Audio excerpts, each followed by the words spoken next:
Kali ini kita akan bincang soal mengenal perkumpulan elang lebih dekat. Kita bergerak di masyarakat tidak boleh menggunakan dana pemerintah. Kita bergerak dengan sumber daya yang ada kita punya. Jangan sampai gara-gara 6 ini mati, misalnya semuanya udah habis, elangnya bubar gitu. Sehingga saya berharap elang ini bukan hanya diisi oleh anak-anak muda dengan semangat saja, tapi juga harus diisi dengan anak muda yang punya kapasitas yang mampu bertarung ide dan pemikiran di forum-forum yang lebih besar.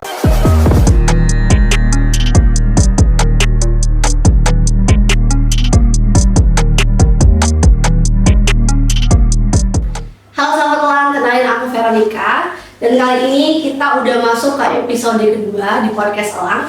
Apa sih tujuan episode kali ini? Kali ini kita akan bincang soal mengenal perkumpulan elang lebih dekat, mulai dari tujuan, visi misi, program, dan apa sih yang udah dilakuin sama perkumpulan elang dengan pendirinya langsung. Nah, kali ini kita udah bareng Bang Fadil sebagai pendiri perkumpulan elang. Halo Bang Fadil. Halo. Apa kabar? Alhamdulillah, kopinya enak. Enak ya, Kopi udah enak. Sekarang Bang Fadil lagi sibuk apa nih akhir-akhir ini? Saya jadi mahasiswa sekarang. Oh, jadi mahasiswa. Berapa? Kebetulan saya baru saja kuliah perdana kemarin jadi mahasiswa doktoran ilmu lingkungan. Ilmu lingkungan. Semoga entar ke depan ilmunya bisa dipakai. Amin. Oke, mungkin kita akan langsung tanya-tanya nih ke Bang Fadil, udah gak sabar.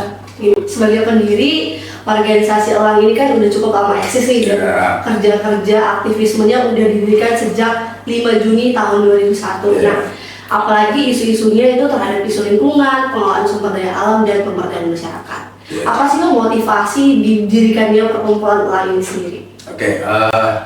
Pertama, awalnya saya dulu backgroundnya kan pencinta alam dari Mapala Mandala Fakultas Ekonomi Universitas Riau. Nah, pasca 98 itu ada banyak muncul LSM di Indonesia secara umum, ada banyak muncul LSM. Memang kemarin pada masa itu memang banyak lembaga-lembaga luar negeri yang mengharuskan bekerjasama dengan pemerintah Indonesia, mengharuskan melibatkan LSM. Nah, dengan maraknya juga LSM yang muncul pada saat itu, banyak pejabat yang bikin LSM, banyak pengusaha yang bikin LSM, banyak preman yang bikin LSM, banyak wartawan gadungan. Ini gadungan ya, bukan semua ya, wartawan gadungan juga mendirikan LSM yang bertujuan bagaimana mereka bisa mengakses, mengambil atau mengintimidasi, mendapatkan dana-dana yang ada di pemerintahan, di perusahaan. Nah, ini menjadi sebagai orang yang memang dididik dan lahir dari dunia lingkungan, pecinta alam, ini menjadi sesuatu yang riskan menurut kita pada saat itu. Akhirnya kita berkumpul beberapa orang, ada 6 orang dari berbagai latar belakang pecinta alam di Universitas Riau. Kita duduk bersama, kita rembuk bahwa kita memang harus punya LSM yang punya berkarakter tersendiri yang tidak sama dengan teman-teman yang maraknya LSM. Nah, itu yang menjadi awal kita mendirikan LSM yang dulu namanya adalah Yayasan Elang. Nah, karena kita memang backgroundnya pencinta alam dan kita banyak berdiskusi dengan berbagai senior di banyak daerah, kita memang isunya tetap lingkungan, terutama hutan dan sungai waktu itu. Nah, ini menjadi alasan mengapa ketika maraknya LSM saat itu kita juga ikut-ikutan mendirikan LSM, tapi kita punya LSM yang kita yakini berkarakter, tidak mau bekerja sama dengan perusahaan, tidak mau menggunakan dana pemerintah atau dana-dana pihak lain yang untuk kepentingan kelompok tertentu, tapi kita betul-betul pure untuk masyarakat dan lingkungan. Oke, berarti berapa orang sih pendirinya itu? Apakah cuma Bang Fadil doang atau ada teman-teman yang melopori pendirian ini? Awalnya itu memang kita berkumpul beberapa orang dulu. Jadi dari berbagai kelompok pencinta alam, ada orang-orang yang memang kita coba diskusi bersama, kita samakan visi. Jadi kemarin itu ada 6 orang dari berbagai kelompok pencinta alam yang bergabung dengan kita sepakat dengan visi yang sama, kita dirikan elang. Jadi elang itu didirikan oleh 6 orang awalnya. Mungkin bisa disebutkan nama-namanya. Pertama saya lah, mungkin di antara itu saya yang paling senior di antara pendiri itu. Makanya mungkin di pembelajaran saya dapat nomor 001. Terus ada Zulfahmi, itu sekarang berkiprah di Eko Nusantara di Jakarta, di Bogor. Ada Riko Kurniawan yang dulu mantan Direktur Walhi, sekarang mendirikan lembaga namanya Paradigma. Ada Susanto Kurniawan, juga mantan Direktur Elang dan juga sekarang aktif sebagai Dewan Daerah, Dewan Nasional Walhi. Ada Nur Santi Dayat yang sekarang memang fokus menjadi ibu rumah tangga.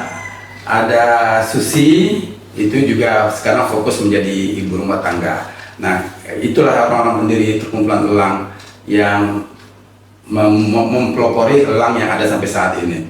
Berarti Elang ini berasal dari diskusi-diskusi tongkrongan gitu ya? Iya, dari diskusi-diskusi tongkrongan orang-orang yang kritis terhadap isu lingkungan. Yang sampai jam 2-3 pagi baru biasa gitu.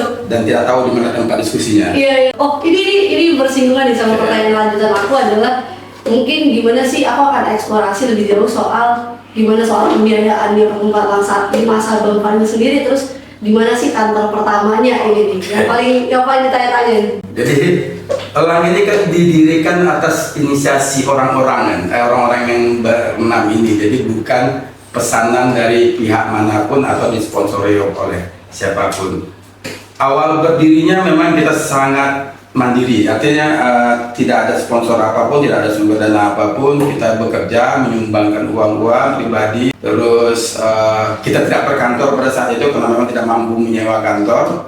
Jadi kita berkantor, kalau kita bilang kan berkantor dalam tas, ruang pertemuan kita di mana kita bisa ngumpul di warung kopi kah, di rumah kos salah satu anggota yang ada kah. Nah, seperti itu kita awalnya. Setelah setahun berdiri baru kita mendapat kepercayaan dan kita menjadi bagian dari mitra Greenpeace waktu itu dalam investigasi illegal logging kayu ramin. Jadi tahun 2001 itu marak sekali illegal logging ramin, penyelundupan ramin dari Riau ke luar negeri ke Singapura. Nah, kita melakukan investigasi.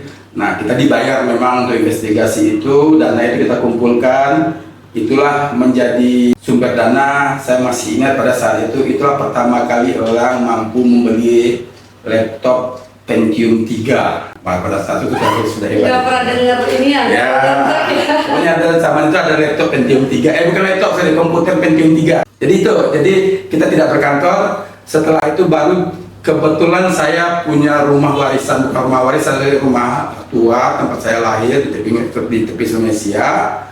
Rumah itu tidak kita kontrakkan lagi, tidak saya kontrakkan lagi. Saya minta izin ke orang tua. Nah, rumah tua di pinggiran Sungai Siak, rumah papan itulah kita jadikan untuk kantor Elang pertama. Jadi Elang berkantor pertama itu di pinggiran Sungai Siak. Kantor pertama Elang ya? Yeah. Oke, wow, luar biasa ya. Dari warkop ke warkop akhirnya punya rumah tua di Sungai Siak.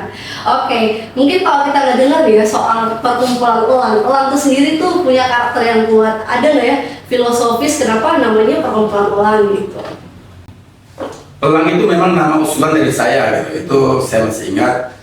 Dulu saya terinspirasi dengan sebuah petuah Indian tua. Jadi mungkin di generasi saya itu ada, kalau di pencinta alam itu ada kata-kata bijak yang selalu kita gunakan, yaitu ada petuah Indian tua, di mana seorang Indian tua memberi nasihat kepada anaknya, jadilah seorang Indian yang berkarakter elang gitu. Nah, elang itu secara simbolis dia mampu bergerak sendiri, dia bisa melihat semuanya lebih luas dari jauh, dari atas, memahami permasalahan secara luas, tapi dia juga punya mata yang tajam untuk bisa masuk ke dalam hal-hal yang lebih detail. Nah, elang, kita berharap elang punya karakter seperti itu, jadi dia mampu berdiri dan tangguh dalam situasi apapun dan bisa bekerja untuk masyarakat. Okay. Itu filosofinya. Apakah ada momen ya atau peristiwa yang menjadi titik balik nih bagi perkumpulan sendiri, mungkin dari tantangannya hingga mungkin ada cerita sukses yang Abang alami pada masa Abang sendiri? Panjang sebenarnya perjalanan Elang. Kalau bilang sukses sih belum ada yang kita bilang.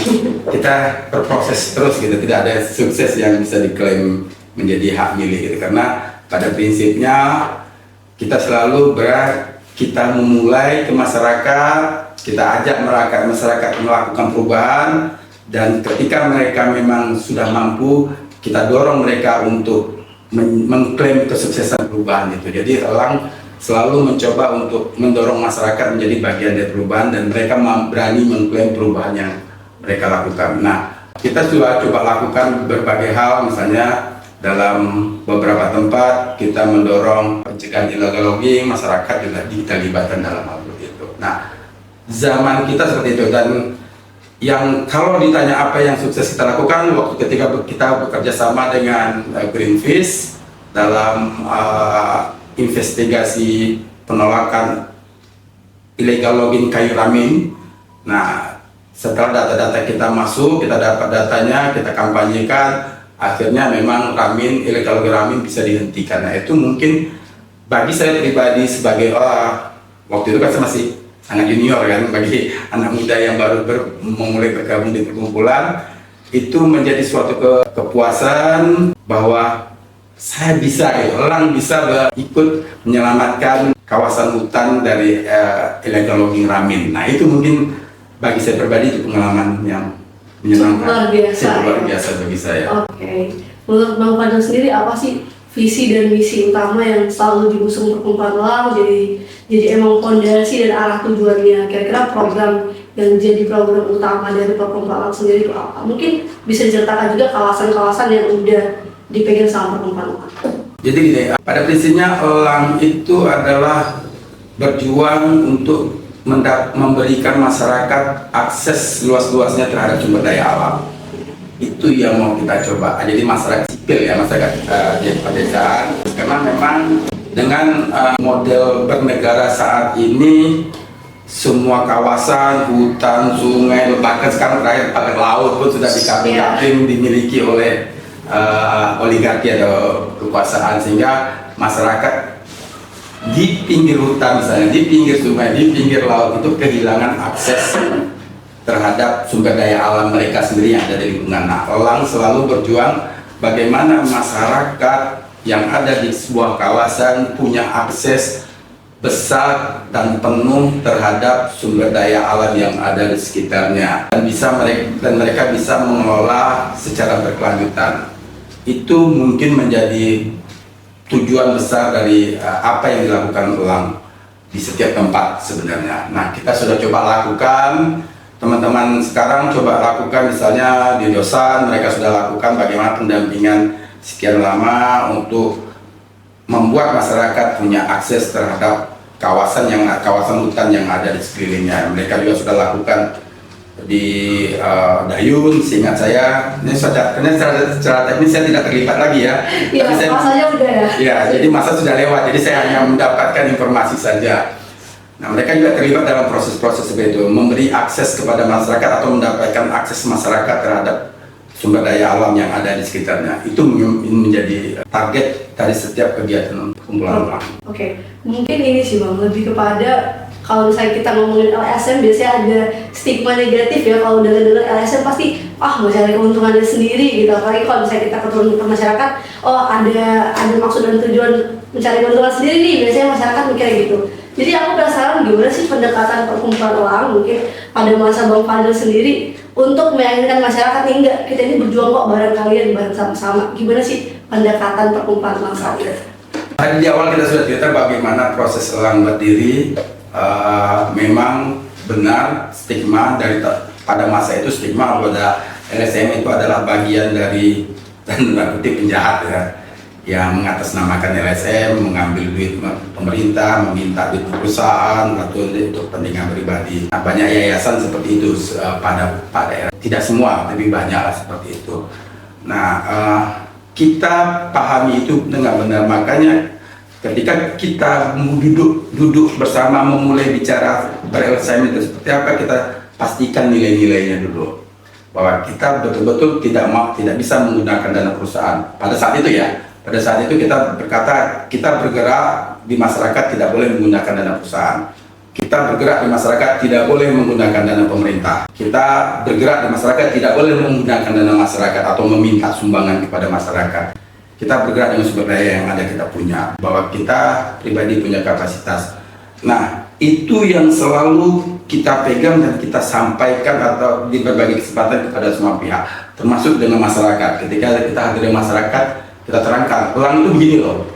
Elang itu tidak boleh menggunakan dana perusahaan. Elang itu tidak boleh menggunakan dana pemerintah, tapi kita bisa bekerja sama dengan mereka. Dananya usaha masing-masing. Bagian pekerjaannya, pekerjaan kita ini ya kita gunakan dana kita.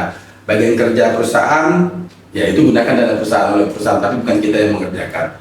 Itu yang kita lakukan untuk menjaga nilai-nilai ber-LSM kita, sehingga ketika kita hadir di masyarakat, stigma bahwa LSM itu hanya memanfaatkan, hanya mencari keuntungan, itu bisa jauh kita eliminir gitu. Kalau eliminir ya, jauh lebih bisa kita eliminir.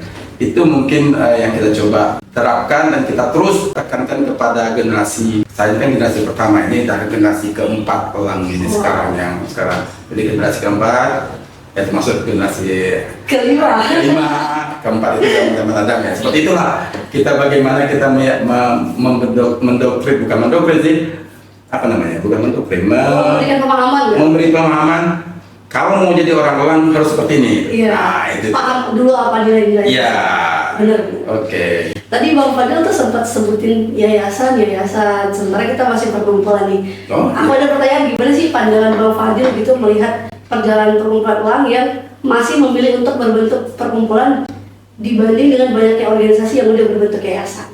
Malah kebalik sebenarnya. Kita dulu yayasan. Oh, nah, kita yayasan awal, dulu gitu. Awal berdirinya itu kita yayasan. Tapi kan yayasan ini, kita bicara stigma saja sih. Yayasan itu kadang-kadang menjadi seolah-olah milik seseorang. Ketika misalnya elang itu didirikan oleh 6 orang, awalnya orang selalu berpikir, ya yayasan ini milik 6 orang, yang lain itu hanya anggota bekerja yang setiap saat bisa diberhentikan, kalau tidak cocok bisa dikeluarkan. Nah, itu stigma yang ada. Kita 6 orang dari pendiri elang itu berpikir elang ini harus tetap tumbuh dan besar. Kita 6 ini pasti akan hilang karena kesibukan lain kah, hilang karena umur habis kah, izin hidup Tuhan habis. Jangan sampai gara-gara 6 ini mati, misalnya semuanya udah habis, elangnya bubar gitu. Kita tidak mau seperti itu. Nah, kita akhirnya berdiskusi bagaimana elang itu bukan milik 6 orang, tapi elang milik seluruh orang yang bergabung di perkumpulan elang. Di elang. Maka kemarin kita bersepakat, oke, kita rubah nama jadi perkumpulan untuk merubah stigma itu dulu, bahwa perkumpulan elang tidak ada orang yang paling berkuasa, tidak ada orang yang paling berjasa di perkumpulan elang. Semua orang punya kontribusi sesuai zamannya, semua orang punya kontribusi sesuai kapasitasnya, dan tidak ada orang yang istimewa, termasuk saya. Saya itu pemilik nomor 001, tapi ketika berdebat hak suara saya sama, 1. Jadi saya berdebat dengan generasi Anda nanti mungkin suatu saat kita kan belum pernah duduk bersama ya, belum pernah duduk bersama berdiskusi berdebat, tapi percayalah ketika kita duduk berdebat antara Anda generasi kelima dengan saya angkatan pertama, itu hak suara, hak berpendapatnya sama, tidak ada beda, termasuk terhadap aset.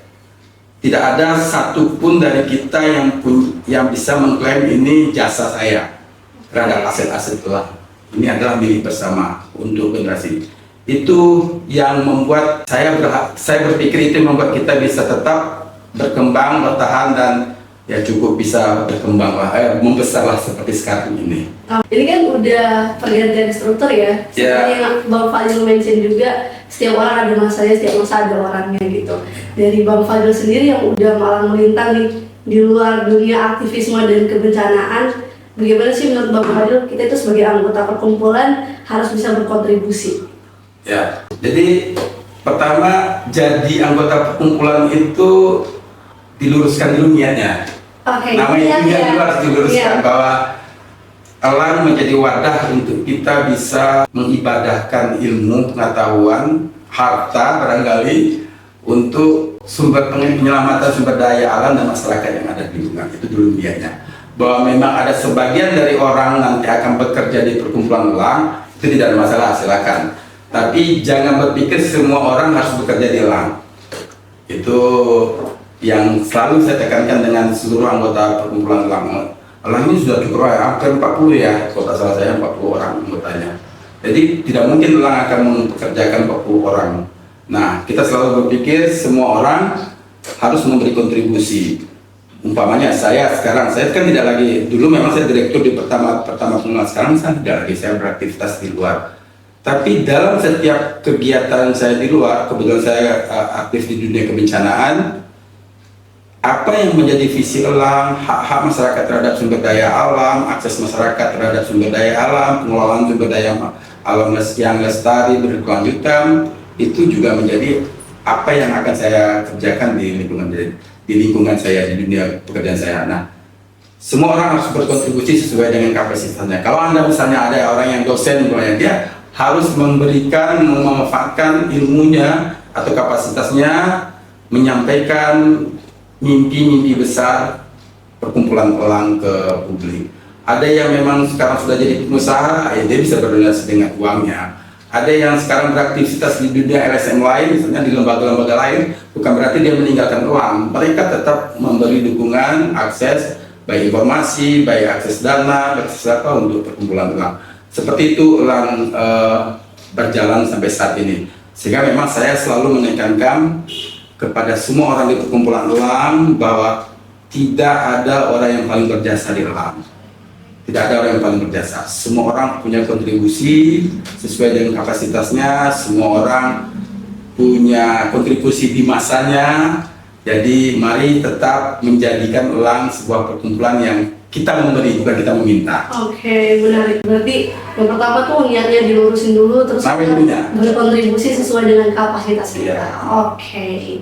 Wah, mungkin sebelum closing statement ada 1-2 pertanyaan lagi, yaitu apa sih saran Bang Fadil atau mungkin harapan Bang Fadil untuk perkumpulan Elang bisa mempertahankan visi dan misinya, baik untuk kerja-kerja perkumpulan eksternal maupun internal Elang sendiri. Ya, teman-teman Elang yang memang sekarang diamanatkan mengelola perkumpulan itu harus memperbanyak literasi. Itu harus penting. Jadi menurut saya dunia sekarang sudah sangat berkembang, akses terhadap informasi juga sangat luas. Nah, teman-teman harus memperbanyak literasi itu. Yang kedua juga, Elang harus berinvestasi lebih besar kepada penguatan sumber daya manusia orang-orangnya. Karena tantangannya tentu tidak akan sama dengan pada masa saya. Kalau pada masa saya mungkin diperlukan orang yang berani, kuat, dan dalam tanda kutip mungkin siap kalau ditangkap, siap kalau dipukul gitu. Tapi kan sekarang itu tidak ada lagi. Zaman-zaman itu sudah hilang. Zaman sekarang kita harus menghadapi perdebatan intelektual di berbagai forum. Nah, teman-teman Elang harus punya kapasitas itu dan meningkatkan kapasitas itu. Saya bermimpi 5 tahun mungkin ke depan banyak anggota Elang, terutama seperti Anda yang muda-muda ini, diberi ruang kesempatan berkembang di dunia pendidikan. Misalnya, saya berharap 5 tahun ini, kalau sekarang saya sudah maju ke, ini kan saya sudah terlalu tua sebenarnya untuk menjadi, tapi yang muda-muda misalnya yang S1 di up menjadi S2, yang sekarang sudah ada di S2 di up menjadi S3. Sehingga saya berharap Elang ini bukan hanya diisi oleh anak-anak muda dengan semangat saja, tapi juga harus diisi dengan anak muda yang punya kapasitas, yang mampu bertarung ide dan pemikiran di forum-forum yang lebih besar. 5 tahun ke depan moga-moga Elang hasilkan banyak dokter lah gitu. Ahli lingkungan di sini. Ahli lingkungan. Amin, harapannya seperti itu ya. Ya. Tadi menarik ya Bang, mention untuk anak-anak muda. Mungkin pertanyaan aku adalah gimana sih kita tuh sebagai anak muda bisa berkontribusi untuk untuk perkumpulan atau untuk gerakan-gerakan sosial maupun di lingkungan sendiri. Ada nggak saran Abang atau ada tips nggak yang bisa Abang kasih ke anak muda nih? Kita kan kadang-kadang anak muda itu suka ya kan karirnya lebih penting gitu daripada harus mikirin sosial dan masyarakat lingkungan kayak gini kan. Kita juga banyak mimpi gitu. Gimana sih cara untuk mempengaruhi anak-anak muda untuk terjun nggak apa-apa kok gitu? Wah, ini berat ini. Berat ya? Ya, ini generasi Gen apa sekarang nih? Kali ini Gen Z. Nah, Gen Z. Ini saya di generasi Gen All ini. Jadi gini, harus banyak melakukan, harus banyak berinteraksi dengan masyarakat. Jadi saya memesankan kepada generasi muda harus banyak berinteraksi dengan masyarakat. Karena permasalahannya sekarang kan generasi Gen Z ini atau generasi anak muda sekarang kan lebih banyak ke dunia handphone, sosial media, sehingga interaksi langsung dengan masyarakat itu memang terbatas. Nah, menurut saya teman-teman generasi muda harus juga mulai melakukan komunikasi rutin dengan masyarakat, turun ke berbagai banyak komunitas, memahami, sehingga nanti diharapkan akan muncul sense of Humanity. ya, seperti itu, dan bisa mulai coba memahami apa sih yang dibutuhkan oleh masyarakat kita sebagai makhluk sosial, apalagi orang yang berpendidikan harus coba belajar memahami itu. Tidak gampang memang itu, tapi Bukan berarti nggak bisa. bukan berarti tidak bisa. Saya juga lagi mencoba mendidik anak saya juga untuk mau ikut. Oh ya, saya kebetulan sekarang saya kan tinggal di Jawa sekarang. Saya membuat suatu komunitas di tempat saya. Kebetulan saya adalah pemangku wilayah RW ya. Itu membuat program bagaimana wilayah saya itu zero sampah organik, mampu beradaptasi dengan perubahan iklim dan tangguh dalam menghadapi bencana. Nah, itu melibatkan generasi muda dan alhamdulillah sudah berjalan, gitu. Sudah mulai berjalan walaupun baru berproses awal, tapi keterlibatan generasi mudanya sudah mulai saya dapat. Nah, peran kita yang mungkin lebih senior atau yang lebih dulu hidup ini juga harus mau merangkul, duduk bersama, mendengar apa sih ide-ide generasi muda. Kadang-kadang mereka punya ide-ide tapi tidak ada yang mau mendengar. Kita coba itu. Nah, itu yang mungkin saya pesankan kepada generasi muda, jangan ragu untuk berkomunikasi dengan orang yang sudah dahulu itu. Barangkali itu saja yang bisa saya sampaikan, karena agak repot nih kalau memahami Agak panjang gitu ya, agak dalam gitu ya. Dalam ini memahami generasi Z ini. Tadi kan abang bilang orang-orang di masa Bang Fadil sendiri tuh orang-orang yang harusnya diculik atau yang berani gitu. Ada nggak ya pengalaman Bang Fadil yang tersendiri pernah diculik atau pernah ngalamin intimidasi personal gitu? Kalau diculik saya belum pernah, alhamdulillah saya belum pernah. Tapi beberapa teman juga, ya salah satu pendiri kita juga ada yang sampai saat ini dijadikan status tersangka gitu. Okay. Tersangka ketika memang campaign masalah illegal logging. Tapi ya alhamdulillah ya tersangka seumur hidup, tapi belum pernah diproses. Nah, tapi kalau diintimidasi sering, kita didatangi ya dengan gaya-gaya preman. Ketika di lapangan ada yang datang, ada yang coba mengintimidasi ya. Bukan intimidasi dengan ancaman parang atau apa, tapi mengintimidasi itu kita jalani waktu kita melakukan kegiatan-kegiatan investigasi pada masa itu. Alhamdulillah belum pernah dicuri, jadi belum pernah dipukul. Mungkin waktu itu wajah saya juga cukup menakutkan untuk dipukul. Gitu. Oke. Jadi belum ada yang berani, malah lebih takut gitu. Gak tahu, hanya bayangan saya. Itu pemikiran sendiri. Jadi sehingga saya belum pernah merasa. Tapi teman-teman banyak yang mengalami intimidasi seperti itu. Intimidasi lebih kayak didatangin atau ada nggak? Bahkan ada yang dipukul, ada yang ada. Zaman-zaman itu ada. Tapi saya alhamdulillah tidak pernah. Handphone disadap gitu udah ada nggak? Dulu kita belum punya handphone. Oh iya, di zaman kita. Kita belum punya, zaman kami belum ada handphone. Di zaman kita sekarang tuh apa-apa pasti. Iya. Jadi yang untuk Bang Fadil mungkin ada closing statement untuk podcast kita hari ini. Ke teman-teman perkumpulan tulang, mungkin saya lebih banyak ke teman-teman perkumpulan tulang. Tadi saya katakan perkuat literasi, jangan jangan fokus dengan kapasitas yang ada sekarang, karena tantangan makin setiap saat itu pasti berubah. Nah, saya pesankan itu. Yang kedua, saya ingatkan berkontribusilah pada alam dan jangan mengharapkan sesuatu finansial atau apa yang lebih kepada berkontribusi. Dan saya ingatkan lagi kepada semua orang, setiap orang punya masanya, punya jasanya. Jadi jangan nafikan masa seseorang. Tidak ada orang yang paling berjasa di perkumpulan ini. Semua orang punya jasanya sesuai dengan kapasitasnya. Sehingga kita berharap ketika nilai-nilai itu bisa dipertahankan, bahwa tidak ada orang yang paling berjasa, tidak ada orang yang paling penting, tapi semua orang di dalam punya kontribusi penting di perjalanan elang. Itu yang membuat, dan saya yakin itu yang akan membuat elang bisa terus berkembang dan lebih besar di masa depan. Itu saja mungkin barangkali yang bisa saya harapkan dan saya sampaikan kepada semua orang di perkumpulan elang. dari generasi pertama sampai generasi terakhir, generasi Anda yang terakhir, bahwa elang besar karena kontribusi semua orang di kumpulan, bukan karena satu dua orang. Setuju banget. Gitu dia. Oke. Luar biasa teman-teman, kita udah mendengar nih perjalanan perkumpulan alam dari awal sampai nanti akan terus berproses. Nah, perjalanannya pasti penuh tantangan dan rintangan, dan tapi juga penuh harapan dan inspirasi juga untuk kita. Semoga semakin banyak orang yang tergerak untuk melakukan aksi-aksi dan kontribusi terhadap kelestarian hutan dan juga masyarakat kita. Terima kasih Bang Fadil udah bagi cerita dan wawasan untuk episode kali ini. Sampai jumpa di episode selanjutnya. Dah.